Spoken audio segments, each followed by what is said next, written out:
Hi friends, Oz here from planetOZ.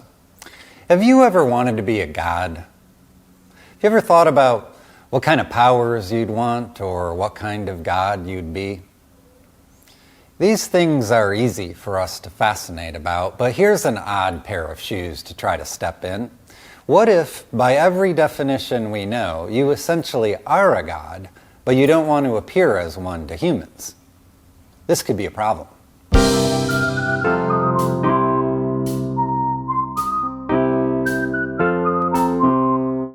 This comes largely from the law of one, though what follows is an integration of esoteric concepts as viewed through the lens of planetOZ. As with all things, it is presented before your wisdom to be made with what you wish. In a previous film about the purpose of the pyramids, I described a viewpoint in which that purpose was as tools of ascension. In another film about building a pyramid with thought, I noted that according to Ra in the Law of One, the Great Pyramid of Giza was not built using tools, it was a construction of consciousness. But if any of this is true, why haven't we been taught about it this way?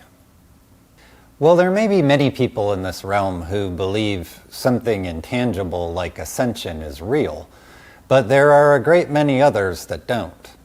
And the grand narrative that permeates global culture is one of tolerating spiritual beliefs as a matter of personal preference. But the real business of living is to be conducted here in our material world. To this end, a 6 million ton stone pyramid, one of the most tangible things we have on this planet, can't simply be explained away as having an intangible purpose. It would beg us to constantly consider if in fact ascension is real. Otherwise, why would anyone go to all the trouble to build giant pyramids for this purpose? So that's where the pyramids as tombs for pharaohs narrative comes in. A tomb, a body, a burial marker, these are all very tangible things. So the tangible questioners get their tangible answer.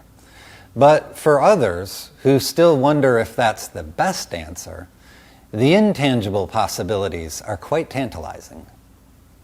So you have beings that appear highly advanced of us. They have animal heads, they build pyramids with their minds, and they possess incredible cosmic knowledge of science, metaphysics, and spirituality. Would you blame the ancient Egyptians for seeing them as gods? The problem, though, is Ra didn't want to be seen as a god. It was counterproductive to his mission, and here's why. In the Law of One material, Ra claims he was here to help us understand and pursue ascension if that was our desire. Ra wouldn't likely have been bothered by having his powers known insofar as such demonstrations would inspire students of a wise teacher. Being seen as a god, however, was not desirable. The whole point of coming here to teach us how to ascend was to say, in essence, I was once like you, and this is how I've become who I am now. I haven't attained and don't possess anything you don't have. You can be here too, because the only difference between the two of us is the understanding I'm bringing you. So you can see how being viewed as a god is counterproductive. If Ra is a god, then he is somehow more divine or special or different in a way that the Egyptian students can never be. So then it becomes an exercise in followers asking their god to grant them magical wishes instead of learning the magic themselves, which they don't believe they can do because they don't believe they are a god like Ra.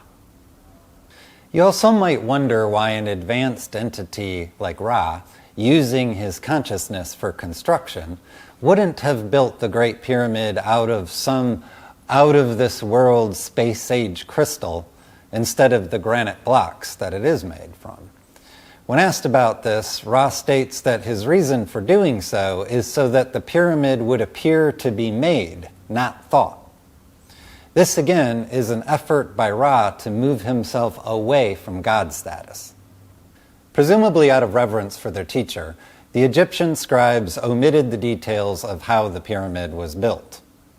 This would be an effort to emphasize what Ra would consider to be much more important, the teachings of the Law of One and the tools of spiritual healing, ascension, and resurrection. In the Law of One, it's said that when it was clear the Egyptians' notion of Ra as a god could not be dispelled, Ra found it was time to leave Egypt. As the story goes, the pyramids and the teachings were then taken under the control of powerful elites who wanted to keep these teachings secret for only a few, where Ra had wanted them available to all. It makes sense that these elites would be disinterested in advertising the magical abilities of beings like Ra, since they wanted to be viewed as gods themselves. So both Ra's supporters and those who wanted him out of the way inadvertently conspired to keep the truth of how the pyramids were built hidden. So that's the problem with being a god, from a certain point of view. Hopefully you'll find this helpful in any situation where you find yourself being mistaken for a god.